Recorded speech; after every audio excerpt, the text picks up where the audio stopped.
So, again, the perception of the Tea Party is, oh, yeah, they came about by grassroots in 2009 to oppose Obama and his big taxing ways. Now, it turns out that that's just bullshit, right? Because, number one, there was no, the only time the taxes went up under Obama was in the recent fiscal cliff deal, and he didn't even technically raise taxes because it was the sunset provision that was on the Bush tax cuts, so they automatically went up, and he just cut taxes for $400,000 or $450,000 and less. And not only that, but Obama's had 16 small business tax cuts in his first term, and he's also had other tax cuts for 98% of Americans, including the payroll tax holiday, which just recently expired, right? So there was no tax hike under Barack Obama, but they did this whole grassroots movement supposedly on, oh my God, oh, taxes are too high, we got to fight Obama.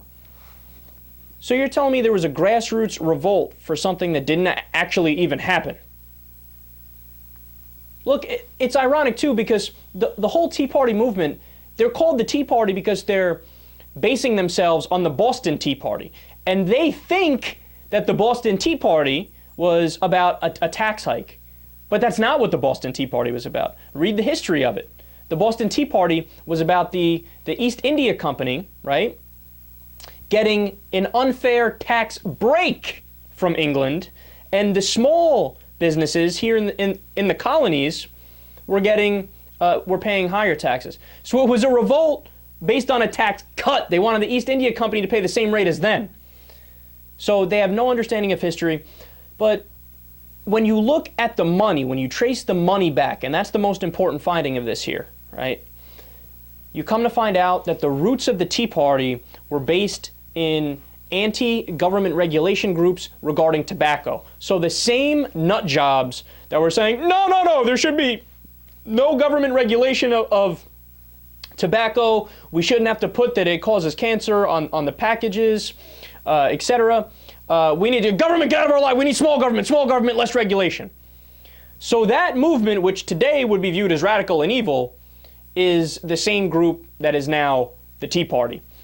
And let me even take it a step further here, because all you heard on Fox News, all you heard from the right-wingers back when the Tea Party was in its heyday is, oh, grassroots movement, so everybody's finally getting their voice heard. They're fighting back against Washington, right?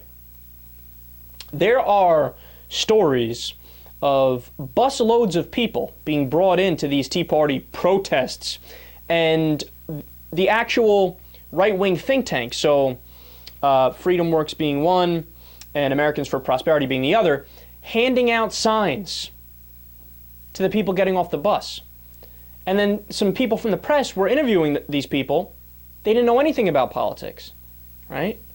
So it is the very definition of an AstroTurf group.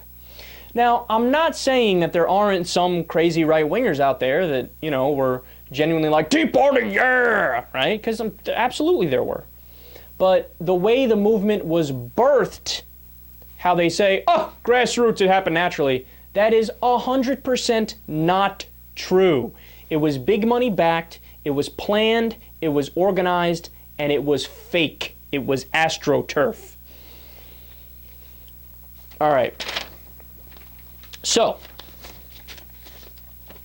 speaking of Freedom Works, while we're on the